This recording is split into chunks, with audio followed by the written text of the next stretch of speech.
Cold night. Strange guest. The wind howled like a wild animal across the alien mountains. Cold rain fell in sheets, hitting the metal walls of Private Cole's small camp like tiny knives. He had built his shelter quickly after sunset. The weather had changed fast. Too fast even for this strange planet. Inside his tent, the human soldier wrapped himself tightly in his sleeping bag. His fingers still felt numb from collecting wood and securing the shelter. He sipped hot rations from a thermal flask, trying to relax. The night outside was dark, dangerous, and freezing. Suddenly, a soft sound reached his ears. It wasn't the wind. It wasn't thunder. It was breathing. Cole sat up quickly. His hand went straight to the sidearm lying near his sleeping bag. He turned off the small heater and stayed quiet, listening. Another breath. Closer this time. Then he saw it. A shadow outside the tent, barely moving.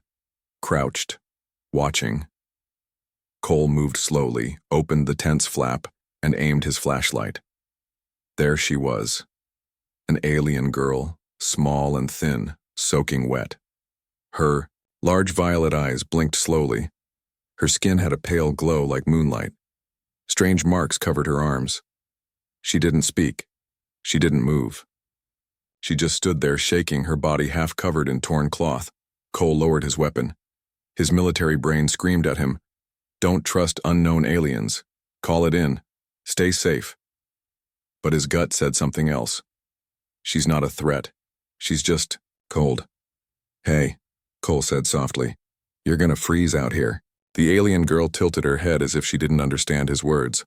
But she took one small step forward. Her knees buckled. She dropped to the ground. "Whoa!" Cole rushed out, ignoring the storm. He caught her just before she hit the mud. Her skin was ice cold. She was barely conscious. Cole dragged her inside the tent and zipped it shut.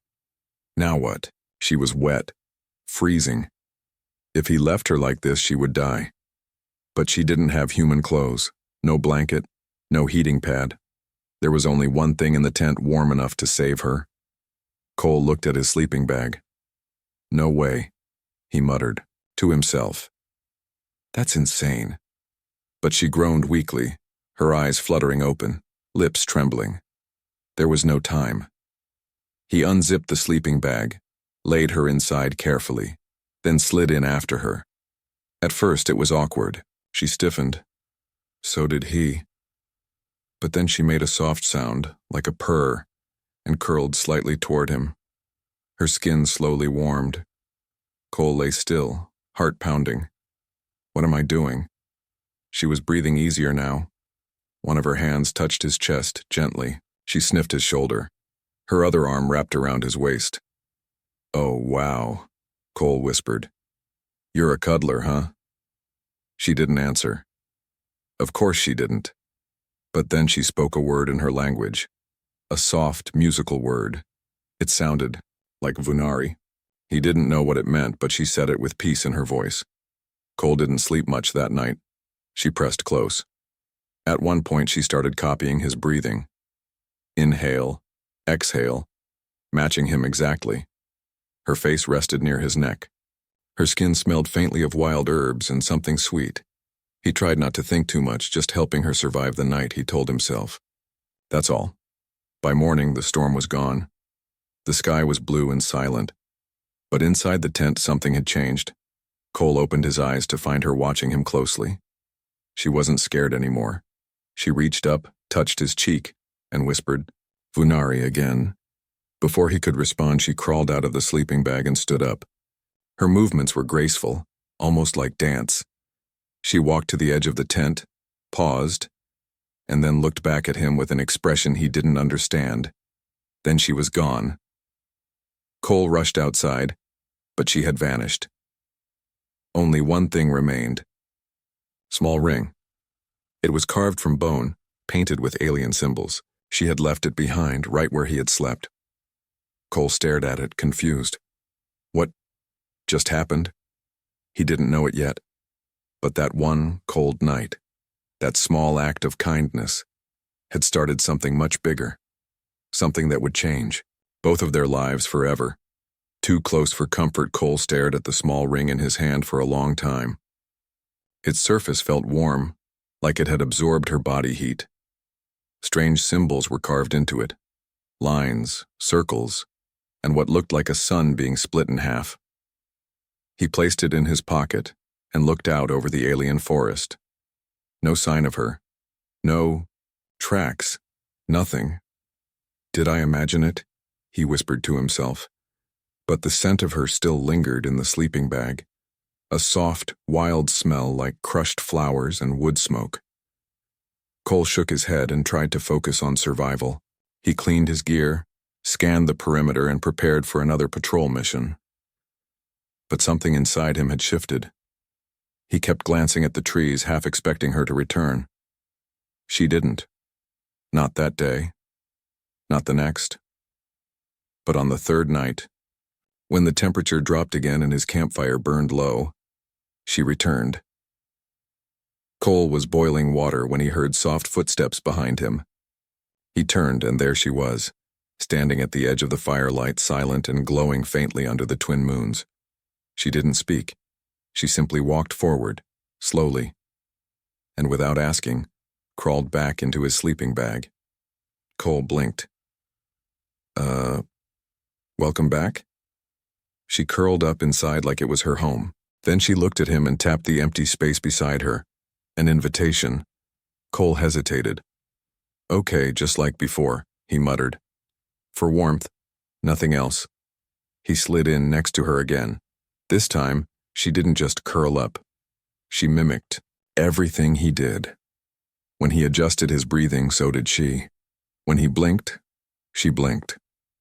When he rubbed his hands for warmth, she copied the motion, then gently placed her palms against his chest. Her eyes studied him like he was a puzzle, or maybe a wild animal. Cole tried to relax, but every muscle in his body was tense. His heart beat faster when she leaned in and touched her forehead to his. What are you doing? He whispered. She didn't answer in words. Instead, she placed one hand on his heart and whispered a soft phrase in her language. Kurith Vaughn, Alai. Then she reached into a pouch tied around her waist and pulled out a thin stone stick. Carefully, she began drawing on his chest, right over his heart, with a glowing powder. The markings looked tribal, ceremonial. Cole's breath caught. Wait, what is this? She stared at him with intensity, then traced a shape between his collarbones. A spiral. She smiled, gently. Suddenly, it hit him. She thinks we're bonding, like, permanently. Cole's brain screamed 100 warnings. Fraternizing with unknown alien species, biological risk, diplomatic consequences. He gently grabbed her wrist. No, he said softly. This isn't a ritual. This was just survival, warmth. I didn't mean... But before he could finish, her smile disappeared. She looked down, pulled her hand back slowly, and sat up in the sleeping bag. The glow from her markings dimmed. She looked disappointed. No, hurt. She said nothing as she stood and walked out of the tent. Cole watched her go, feeling like he had broken something delicate. Again, she was gone by morning. Only this time, she didn't leave a gift behind. She left silence. Back at base, the next day, Cole tried to report the encounter. His superiors dismissed it. No signs of enemy contact. No alien signatures on the radar. Just another hallucinating soldier stationed too long on a rainy rock. But Cole knew she was real. That night, he sat by the fire alone. The sleeping bag was cold, too big for one person, and in his chest, just under, his shirt. The glowing spiral still faintly shined. He hadn't wiped it off. He couldn't. Signals and surprises. 2 days passed. No sign of her. Private Cole tried to act normal, followed orders, cleaned weapons, scanned terrain. But his mind was somewhere else. Every shadow reminded him of her face. Every breeze carried her scent. Or at least he thought it did. And still that faint glowing spiral on his chest wouldn't fade. He tried washing it, scrubbing it. Nothing worked. It pulsed dimly at night, especially when he thought about her. Was it just some alien paint? Or something more? Cole couldn't stop wondering what Kareth von Alai meant. He wrote it down. Said it aloud. It echoed in his head like a forgotten song. Then came the surprise. On the fourth night, while he sat near a weak fire, a quiet sound echoed from the trees. Click, hiss, tap, click. Not an animal, not human. Code. Cole's military training kicked in. He grabbed a small signal decoder and pointed the mic toward the sound. It repeated again, slower this time. Click, hiss, tap, click. The pattern matched an old Terran emergency signal, modified slightly but recognizable. Someone was trying to talk to him. He followed the sound carefully, avoiding broken branches and glowing mushrooms. The clicks led him to a strange sight. A tree trunk covered in alien moss, glowing with symbols. Fresh ones, drawn with the same powder she had used on his chest. Lines, arrows, spirals, and a human stick figure. Beside it, a taller alien figure with 2 dots over its head. Her. They were holding hands. Below that, a new spiral, this time crossed out. Cole stared. The meaning hit him hard. She thought they bonded. He refused. So she marked it. Broken. The message was clear. She didn't plan to return. Suddenly the air shifted. Funari, a whisper said behind him. He turned quickly. There she was. She hadn't left. She had been watching. But something was different. Her eyes were glowing a deeper violet now, her face marked with new paint. She looked stronger, bolder, but distant. Cole stepped closer. I didn't understand before, but now, he held up his shirt, showing her the glowing mark on his chest. I didn't erase it. The alien girl blinked, surprised. Cole knelt and picked up a small stick. Gently, he drew a second spiral below the crossed-out one on the tree. This one, and was complete. Glowing. She tilted her head, confused. I don't know your ways, Cole said, but I want to understand. She stared at the new spiral, then stepped forward. Slowly, she touched her hand to his chest again. But this time, she didn't whisper anything. She simply leaned in and touched her forehead to his, firmly, like before, but longer. Something shifted in the air. The spiral on his chest pulsed, and her body markings responded, glowing in rhythm. Suddenly, the forest around them lit up, like thousands of fireflies awakening. What's happening? Cole whispered. The girl took a deep breath and said in broken English, Bond accepted. Cole's eyes widened. You know English? She shook her head. No, only you. He blinked. You mean you only understand me? She nodded slowly. Cole stared at her. Why? She pointed to the spiral. Life mark. It connects minds. Cole looked down at the glowing shape again. This wasn't just art. It was a living signal. And now? They were linked. Suddenly, a new sound rang through the trees, a deep metallic growl. The girl stiffened. Her eyes turned sharp. They follow me, she whispered. Who? Cole asked. She looked into his eyes. Hunters. The hunt begins. Metallic growl echoed again, closer this time. Private Cole froze. The alien girl, who still hadn't shared her name, grabbed his wrist and pulled him behind a large root. Her movements were fast, graceful. Her eyes searched the forest with sharp focus. She pointed toward the dark trees. They come. Not stop until I... Gone. Who are they? Cole whispered. She answered with one word. Judges.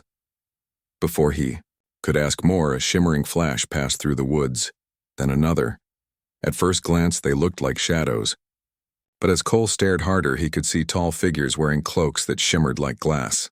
3 of them. Maybe 4. No sound, no footsteps. Just slow, silent movement. The girl pulled out a small stone from her belt pouch and crushed it in her palm. Smoke burst from her hand and swirled around them like fog. The air smelled sweet. "What did you do?" Cole whispered. "Hide scent. Hide heat." The judges passed just meters away, heads scanning side to side. One of them paused, sniffed the air like a beast. Then it moved on. Cole didn't breathe until they were gone. Only then did he whisper, "Why are they after you?" The girl looked away, voice low. "I broke rule. Refused the bond they chose for me. I chose you." Cole blinked. "Wait. So, this is about me?" She nodded slowly. "I escaped the ritual. Ran. When I saw you that night, I thought, maybe, you choose me too." Cole didn't know what to say. The silence between them was heavy, but it didn't last. Suddenly a screech tore through the forest. A hunting cry. "They know," she whispered. "They smell you now." "They're tracking me?" "Yes. You carry my mark. That means you are now hunted too." Cole stood up quickly. "Then we need to move fast." She hesitated. "There is a place. Forbidden ground. They won't follow." "Where?" She looked up at the mountain. "There. But dangerous. Death place." Cole gave a half smile. "Great. From hunters to haunted hills. Can't wait." They ran. Through thick brush, across broken rocks, past strange glowing plants that hummed when stepped on. The girl ran like she was born for it. Barefoot, silent. Cole struggled to keep up, armor and gear slowing him down. Then, without warning, a judge dropped from the trees. It landed between them, tall and terrifying. Its face was hidden behind a smooth mask, and its arms were longer than a human's. One clawed hand pointed at Cole. The other held a glowing blade. The girl screamed, "No!" She leapt, fast as lightning, and slammed into the judge. They tumbled to the ground in a blur of claws and energy. Sparks flew. She screamed again as the judge's blade sliced her side. "Hey!" Cole roared. He grabbed his sidearm. One clean shot to the judge's head. It staggered, confused by the unfamiliar weapon. Cole fired again. This time the shot hit its mask. The judge hissed, then vanished in a puff of blue smoke. Cole ran to her. "Are you okay?" Blood, silver and glowing, poured from her side. She smiled weakly. "You protect me now." He tore his own sleeve and pressed it to her wound. "We protect each other. Now let's move." She nodded, holding on to him as they made their way up the rocky slope. Hours later, breathless and bruised, they reached the edge of the forbidden zone. The air changed. Warm wind blew from the rocks, and strange shapes floated in the sky above. "Like jellyfish made of light," the alien girl whispered. "They won't come here. Sacred place. Cursed." Cole looked around. Bones. Lots of them. Not human. Not hers. Something older. He helped her lie down beside a glowing pool. "You need rest," he said. She grabbed his hand. "If I die, take my ring." "You're not dying," Cole snapped. "Not today. Not after everything." She blinked, then smiled. "You're loud. I like that." Cole rolled his eyes and smiled too, but deep down he was worried. As he looked at the glowing pool, he saw something moving in the reflection. A shape, not a judge, not her, something else. And it was watching them. Firelight confessions. Night fell slowly in the forbidden zone. The twin moons rose over the cliffs, casting silver light over the alien bones scattered around the glowing pool. Strange whispers rode the wind. Faint, almost like music. But there were no instruments, just presence. Cole sat beside the alien girl, gently wrapping her wound with cloth soaked in water from the glowing pool. Her breathing was shallow, but steady. The cut wasn't deep, just long. She would heal, he told himself, but she looked weak, pale, not like before. She stared at the fire he had built from dry alien roots. The flames burned blue instead of red, Sparks floated upward like tiny stars. This place feels wrong, Cole muttered. The girl didn't answer. After a moment, she spoke in a soft voice. This is where we send the unfit, the unloved, the ones who break the rules. Cole turned to her. You were sent here? She nodded slowly. I was supposed to bond with one of the judge's sons. Strong warrior, pure blood. My parents agreed. And you ran? I didn't want strength, she said, her voice trembling. I wanted kindness. Cole was silent.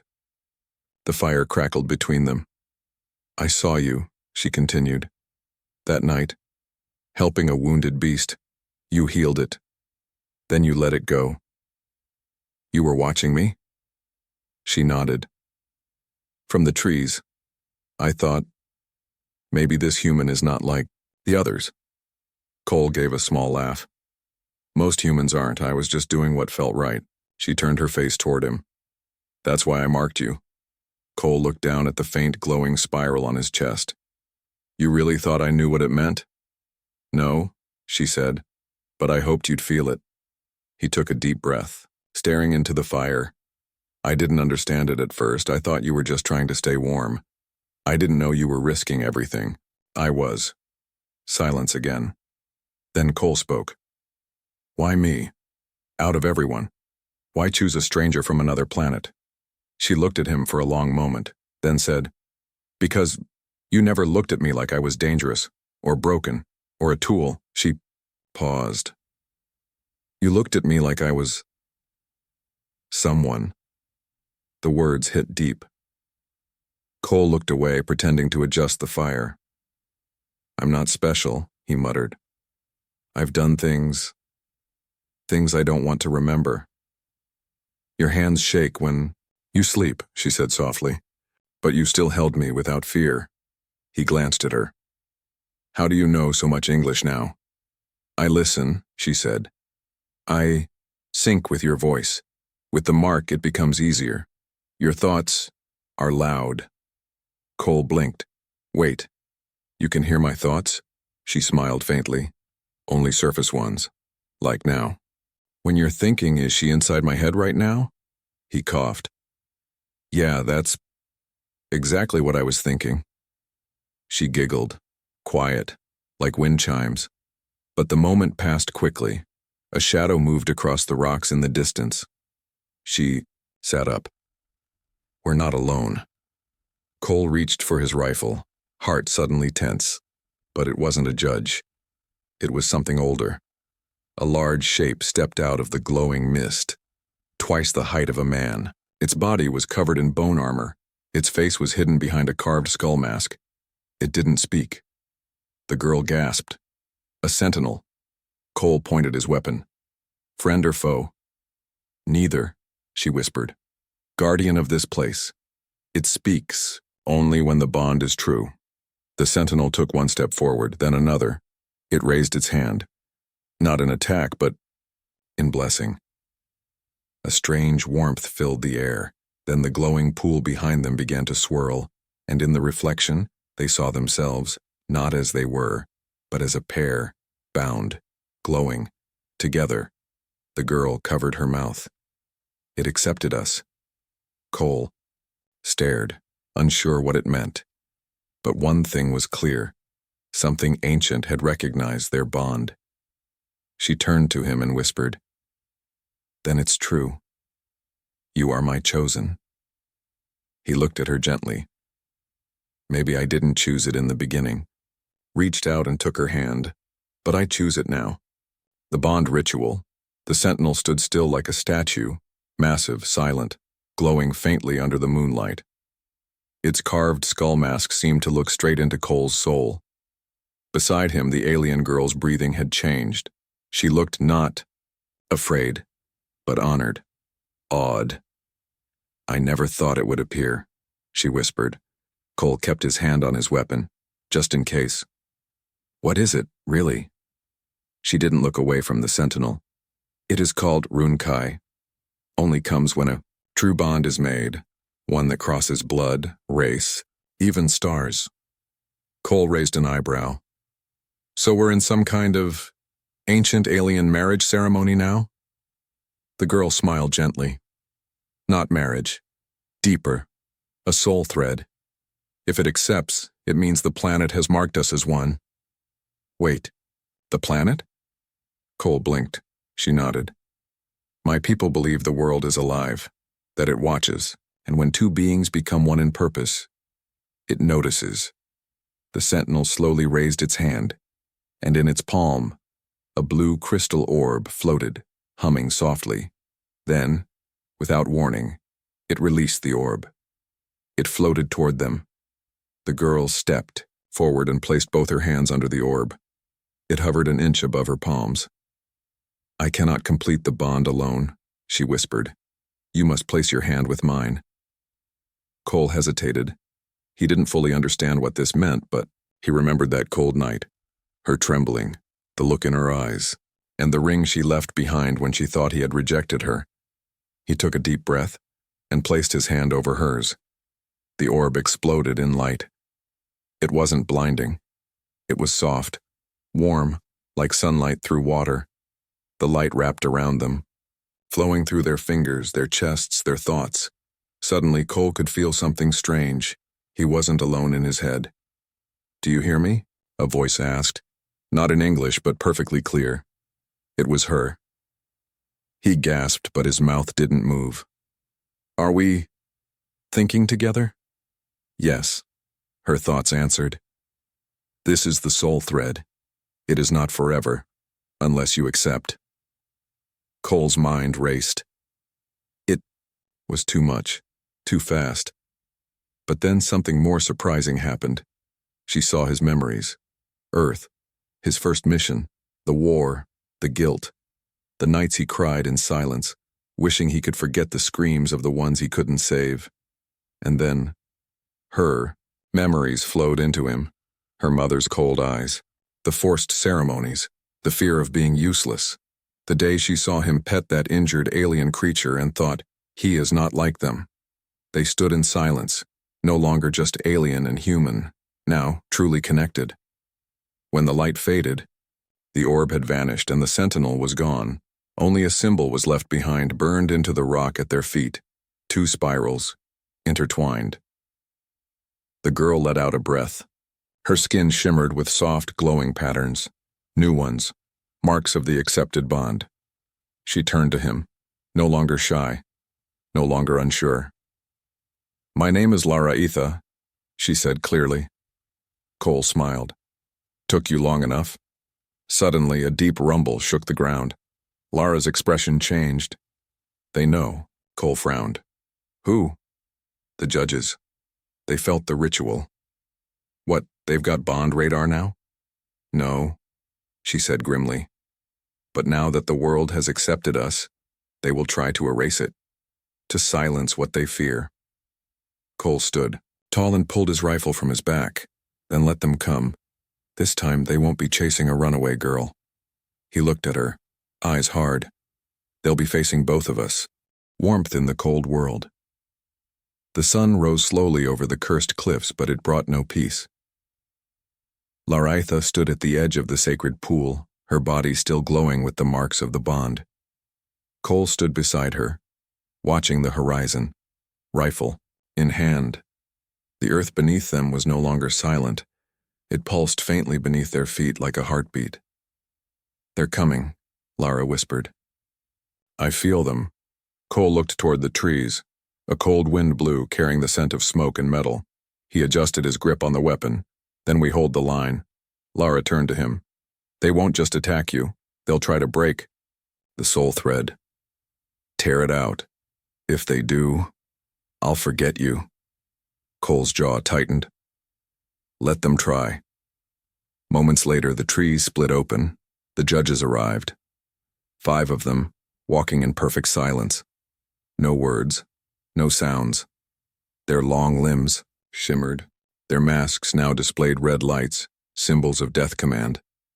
The lead judge raised a staff made of bone and black crystal. Lara stepped forward, unarmed. I invoke Kareln Kai, trial of union. The judge paused. It didn't expect that. Cole whispered.